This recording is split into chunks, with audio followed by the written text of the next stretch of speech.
Bismillahirrahmanirrahim. Hello dear students, Assalamu alaikum. I hope you all are doing well. This is me Saib Khan from PNS People Nursing School of LAMS. Welcome to back all of you on my YouTube channel Nursing Saib Khan.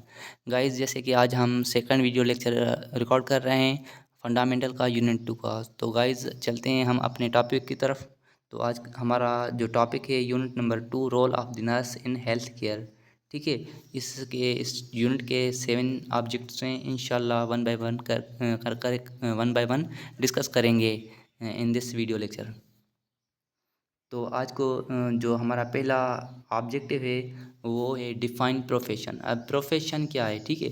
अब सबसे पहले मैं आपको concept आपका clear करवाऊँ कि profession and occupation में क्या difference है। ठीक है, प्रोफेशन वो होता है जिसको स्किल्स भी हों एंड स्पेशलाइज एजुकेशन भी हो, ठीक है, उसको प्रोफेशन कहते हैं। ठीक है, ऑक्यूपेशन वो होता है जिसको ओनली स्किल्स हों, स्पेशलाइज एजुकेशन ना हो। ठीक है, जैसे कि एक नर्स हो गई, ठीक है, नर्स को एक स्पेशलाइज ग्रेजुएटेड है, उसको यूनिवर्सिटी की एक डिग्री है, कॉलेज की एक डिग्री है। ठीक है, मीन्स कि उसके पास स्किल्स भी हैं और नॉलेज भी हैं। That's why nurse is a profession, nursing is a profession.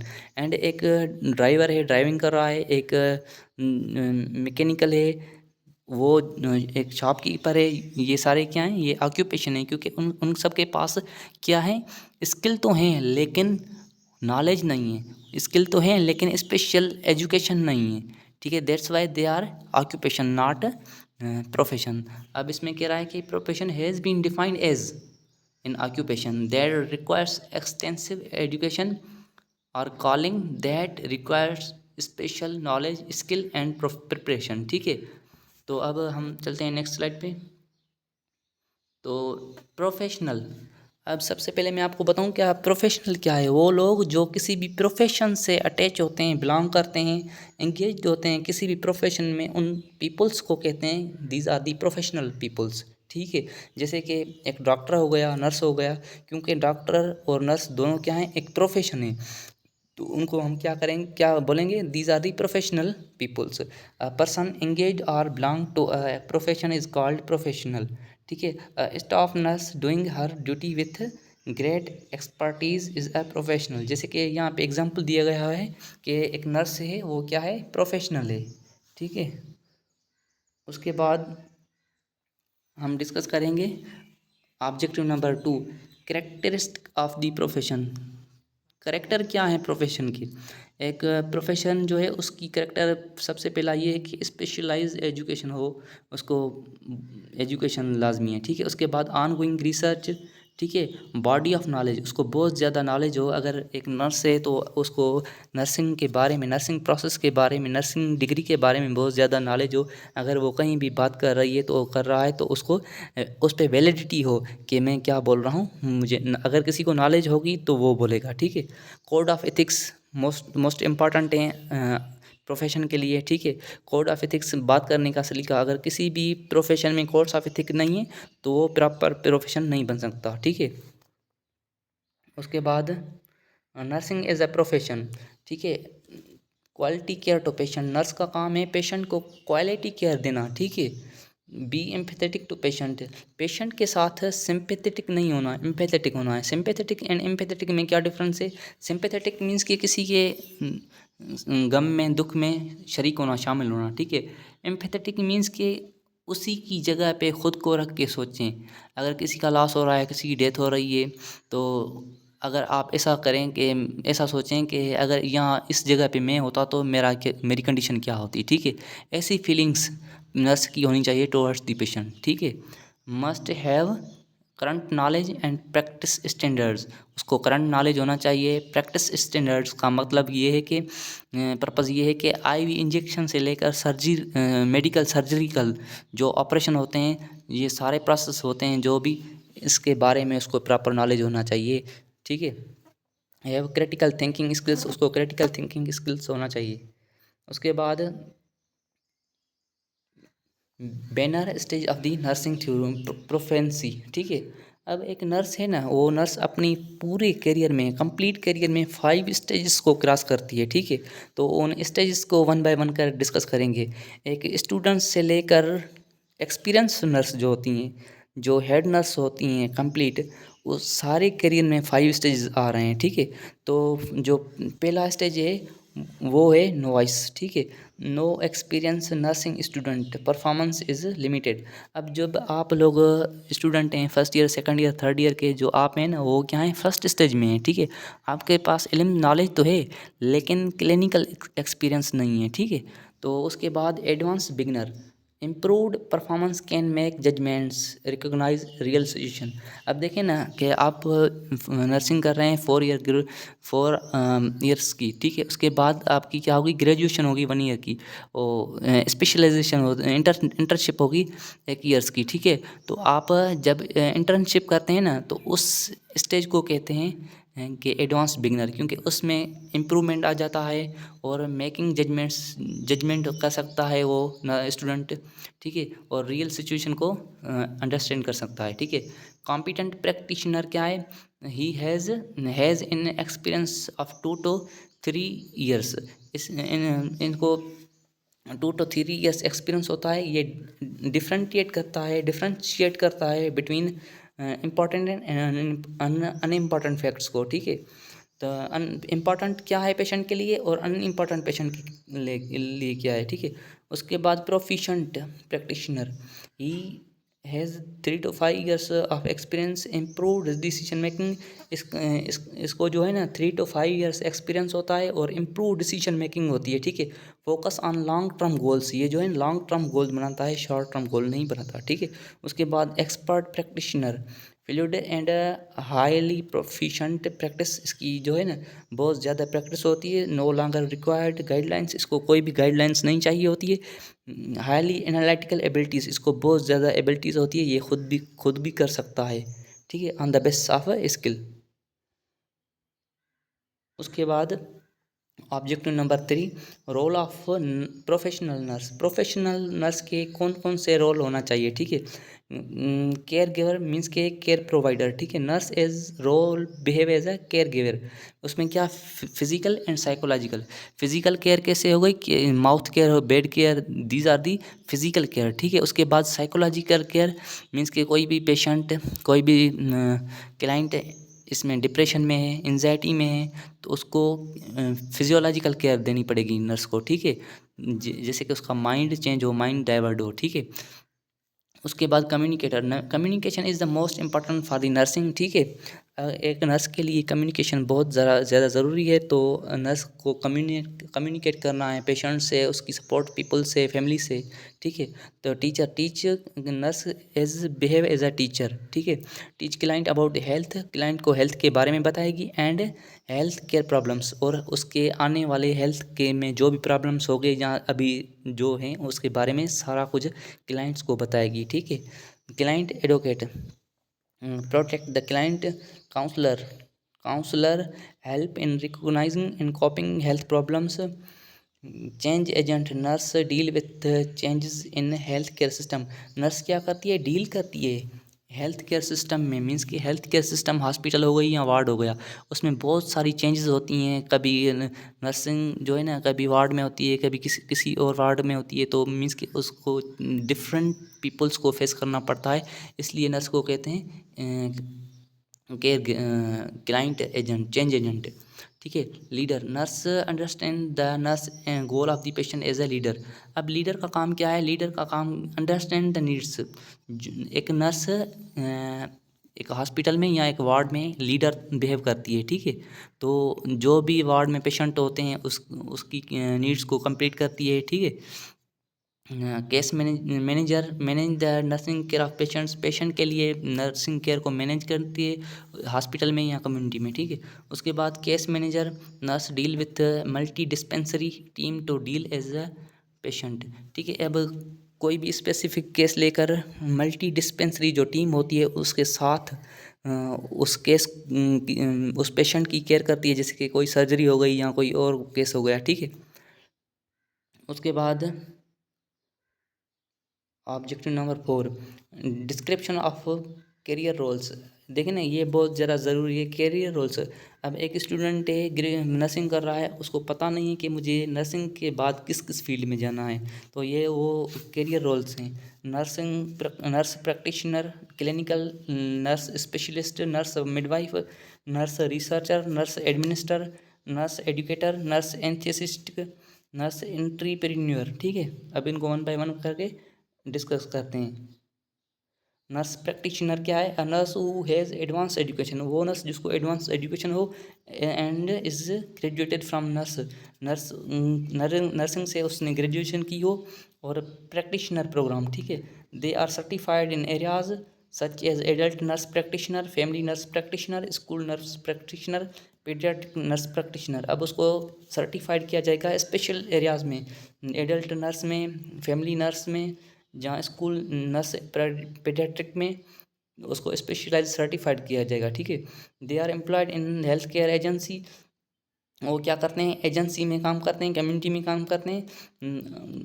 They usually deal with non emergency acute और chronic illness and provide ambulatory care. ठीक है, अब वो डील करते हैं विथ नॉन इमरजेंसी और एक्यूट इलनेस को एंड प्रोवाइड करते हैं एम्पुलेटरी केयर। ठीक है, नर्स प्रैक्टिशनर। अब क्लिनिकल नर्स स्पेशलिस्ट क्या होते हैं? Uh nurse expert in specialized area of health care. अब कोई भी नर्स किसी भी स्पेशलाइज हेल्थ केयर एरिया में स्पेशलाइज करता है, जैसे कि ऑन्कोलॉजी, गायनोलॉजी। ठीक है, the nurse provide direct client care, educate others and also give consultation and do research in nursing field. ठीक है, अब वो क्या करता है? डायरेक्ट क्लाइंट को केयर भी दे सकता है और एडुकेट भी कर सकता है एंड कंसल्टेशन भी कर सकता है एंड रिसर्च फील्ड में भी काम कर सकता है। उसके बाद nurse midwife in R N A who has complete her education in field of midwifery. This nurse provide perinatal, perinatal क्या होती है? कंसेप्शन से लेकर आफ्टर 14 डेज डिलीवरी तक जो केयर होती है उसको पेरीनेटल कहते हैं। Perinatal, intranatal, postnatal. Perinatal conception से लेकर डिलीवरी तक। अब during delivery intranatal, after delivery post natal care कहते हैं। ठीक है, मदर को या उसके बच्चे को। These midwives remain in interaction with the health care agencies and inform them in case of the emergency during delivery. अब ये जो नर्सेज होती हैं, ये जो मिडवाइफ्स नर्सेज होती हैं, जिसको दाई कहा जाता है। ठीक है, तो ये क्या कर इंटरेक्शन में होती हैं हेल्थ केयर या एजेंसीज के साथ, उसको इन्फॉर्म करती हैं about the emergency case during delivery. ठीक है, दे आल्सो कंडक्ट सर्विकल सेमर guide about family planning and breast examination. ये फैमिली को प्लानिंग के बारे में गाइड करती हैं एंड ब्रेस्ट एग्जामिनेशन के बारे में उनको गाइड करते हैं कि जैसे वो कैंसर वगैरह जो भी डिजीज़ हैं उनसे बच सकें। ठीक है, उसके बाद नर्स रिसर्चर। एक नर्स है, nurse researcher investigate the problems originate in nursing field. Nurse क्या करती है? रिसर्च करती है, इन्वेस्टिगेट करती है प्रॉब्लम्स को, कि जो प्रॉब्लम्स नर्सिंग फील्ड में ओरिजिनेट हो रहे हैं। ठीक है, उसके बाद उसको एनालाइज करती है उन प्रॉब्लम्स को और उन प्रॉब्लम्स पे रिसर्च करती है और उसकी आर्टिकल्स बनाकर पब्लिश करवाती है और उसको all over the world distribute करती है। ये काम किसका है? नर्स रिसर्चर का है। इसके दे usually have educated eight doctor level, इनकी पीएचडी होती है। ठीक है, उसके बाद nurse administrator. Administrator means management. The nurse administrator have usually a middle management position such as head nurse, supervisor, or sometimes more nurse senior management positions such as director of the nursing and nursing superintendent. अब ये जो nurse होती हैं ना, ये management में काम करती हैं। ठीक है, ये हेड नर्स भी हो सकती हैं, सुपरवाइज़र भी हो सकती हैं, some time director of nursing भी हो सकती हैं, नर्सिंग सुपरिटेंडेंट भी हो सकती हैं। ठीक है, अब the responsibilities of administrator to manage budgets, staff distribution in different wards and ward management. अब नर्स एडमिनिस्ट्रेटर का काम ये है कि बजट को मैनेज करना। ठीक है, उस बजट को स्टाफ में डिस्ट्रीब्यूशन एंड वार्ड की मैनेजमेंट करना। ठीक है, education required in is usually Bachelorette degree means कि जो नर्स एडमिनिस्ट्रेटर है उसके लिए रिक्वायरमेंट एजुकेशन जो है वो पहले है BSN, ठीक है, उसके बाद मास्टर और डॉक्टर लेवल PhD करे, ठीक है। उसके बाद है nurse educator, they are employed in nursing programmes. ये क्या होते हैं, एम्प्लॉयड होते हैं नर्सिंग प्रोग्राम्स में, इन नर्सिंग कॉलेज में। अब देखें ना ये जो आफ्टर ग्रेजुएशन टीचिंग करते हैं नर्सिंग स्कूल्स में, नर्सिंग कॉलेज में, तो उसको नर्स इंस्ट्रक्टर कहा जाता है, ठीक है। तो वो नर्स एजुकेटर होते हैं। They usually have baccalaureate degree और more advance education in particular of the practice. अब इनकी जो सबसे पहले तो BSN होती है, उसके बाद एडवांस एजुकेशन होती है स्पेसिफिक एरिया में एंड प्रैक्टिस होती है। They also have clinical experience, उनको क्लिनिकल एक्सपीरियंस भी बहुत ज़्यादा होता है। That help them efficiently in teaching, और उसकी जो टीचिंग होती है वो इफेक्टिवली होती है। They are responsible for class lectures as well as teaching, clinical teaching. अब ये क्लास में लेकर भी दे सकते हैं और स्टूडेंट्स को क्लिनिकल टीचिंग भी करवा सकते हैं, क्लिनिकली स्किल भी बता सकते हैं, ठीक है। उसके बाद नर्स एंथीसेटिक, ठीक है, अ nurse who has complete advance education in the field of anaesthesiology, ठीक है। अब जो वो नर्स जो कि BSN के बाद आफ्टर BSN एंथीसियोलॉजी में स्पेशलाइजेशन करती है, उसको कहते हैं नर्स एंथेसिस्ट, ठीक है। और इसको कहते हैं नशा देने वाली नर्स, जो कि ऑपरेशन वगैरह होते हैं ना उसमें जो नशा वगैरह देते हैं, तो वो ये नर्स होती हैं, ठीक है। उसके बाद this nurse perform her duty in the pre operative system assessment of client. Pre operative assessment क्या होती है, जब ऑपरेशन से पहले, सर्जरी से पहले जो पेशेंट होता है उसको हेड टू असेस करना कि अगर इस पेशेंट में कौन कौन से प्रॉब्लम है, बीपी प्रॉब्लम है, डायबिटीज़ पेशेंट है, हार्ट का मसला है। ऐसा ना हो कि ड्यूरिंग सर्जरी कुछ ऐसी सिचुएशन हो जाए जिसको मैनेज ना कर सकें, ठीक है। तो इसलिए ये नर्स प्री ऑपरेटिव असेसमेंट करती हैं, ठीक है। Also administer general anaesthesia to the patient under the supervision of physician और एनेस्थीसिस्ट। अब क्या करते हैं कि ये जो है ना उसके बाद एडमिनिस्टर करते हैं जनरल गेसेस जो कि नशा देने वाली होती हैं under the supervision of physician. The nurse also provide post operative care to the clients, ये पोस्ट ऑपरेटिव केयर भी देती हैं पेशेंट को, ठीक है। उसके बाद नर्स एंट्रीप्रेन्योर, ठीक है, these nurse usually have advance degree and manage health related business administration, ठीक है।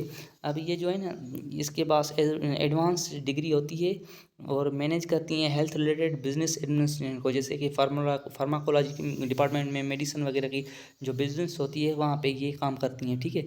These nurses involve in education, ये एजुकेशन में भी पार्टिसिपेट करती हैं, कंसल्टेशन भी कर सकती हैं, रिसर्च एंड मैनेजमेंट में भी ये काम कर सकती हैं, नर्स एंट्रीप्रेन्योर, ठीक है। उसके बाद description of role as a communicator, ठीक है। तो नर्स कम्युनिकेटर कैसे बिहेव कर सकता है, communication is the integral part of the all nurse role, ठीक है। Nurses communicate with the client, nurse communicate करती है क्लाइंट से, सपोर्ट पीपल से एंड कम्युनिटी से, ठीक है, and other health professional effectively. अब देखें ना कि जो कम्युनिकेशन स्किल्स हैं ना वो मोस्ट इम्पॉर्टेंट हैं नर्सिंग के लिए, एक नर्स के लिए। अगर एक गुड कम्युनिकेटर है तो वो गुड नर्स बन सकती है, क्योंकि नर्स का काम है कम्युनिकेशन, क्लाइंट की फैमिली, कम्युनिटी, क्योंकि डिफरेंट रिलीजन के, कल्चर के लोग आते हैं ट्रीटमेंट के लिए, तो नर्स को उस उनके साथ कम्युनिकेट करना है, ठीक है। Professional nurse must have a good communicator, जो प्रोफेशनल नर्स होती है वो गुड कम्युनिकेटर होती है, सो दैट ही और she may be able to understand the actual need of the client to meet those needs। अब जो गुड प्रोफेशनल नर्स होगी तो वो ज़ाहिर सी बात है गुड कम्युनिकेटर होगी, वो अंडरस्टैंड करेंगी पेशेंट्स की नीड्स को, ठीक है। A good communicator nurse must be good listener. अब कह रहा है कि जो गुड कम्युनिकेटर नर्स होगी तो वो गुड लिसनर होगी, अगर पेशेंट की बात को गौर से सुनेगी, लिसन करेगी, तो पेशेंट का भी ट्रस्ट बनेगा, पेशेंट भी उसको अपनी प्रॉब्लम्स, हेल्थ प्रॉब्लम्स बताएगा, ठीक है। तो इसलिए good listener good communicator and having non judgemental behaviour, means कि नर्स का काम है कि पेशेंट को उसके काम, नर्स का काम है पेशेंट को उसके काम से नहीं पहचाने, बस उसको केयर दे, भले ही वो उसका काम जो भी हो। लेकिन अगर अगर देखें ना कोई भी पेशेंट है वो स्मोकिंग कर रहा है, ठीक है, वो तो नर्स उसको उसकी हैबिट से ना उस पहचाने, उसको बस आप ट्रीट करे। अगर नर्स उसको बुरा भला बोलेगी तो फिर community peoples and nursing professional peoples में कोई डिफरेंस नहीं रहेगा, ठीक है। उसके बाद एम्पैथेटिक रहना है। Description of role as a teacher. As a teacher, the nurse is efficient in teaching clients, efficient teaching करे clients को, support peoples को and community को about the health related problems and also give the awareness about the serious health issue and their management. अब nurse का काम क्या है? Teaching करे क्लाइंट्स को, उसकी पीपल्स को, सपोर्ट पीपल्स को, कम्युनिटी को एंड रिलेटेड प्रॉब्लम्स को, देखें ना, उसकी हेल्थ के बारे में उसको कम्युनिकेट करे, उसको बताए, उसको टीचिंग करे, ठीक है। उसके बाद अवेयरनेस दे कि कोई भी देखें कि HIV वायरस है, पोलियो वायरस है, उसके बारे में उसको टीचिंग करे कि जैसे कि वो अवेयर हो जाएं उसके बारे में, ठीक है, और उस इशू को मैनेज करें।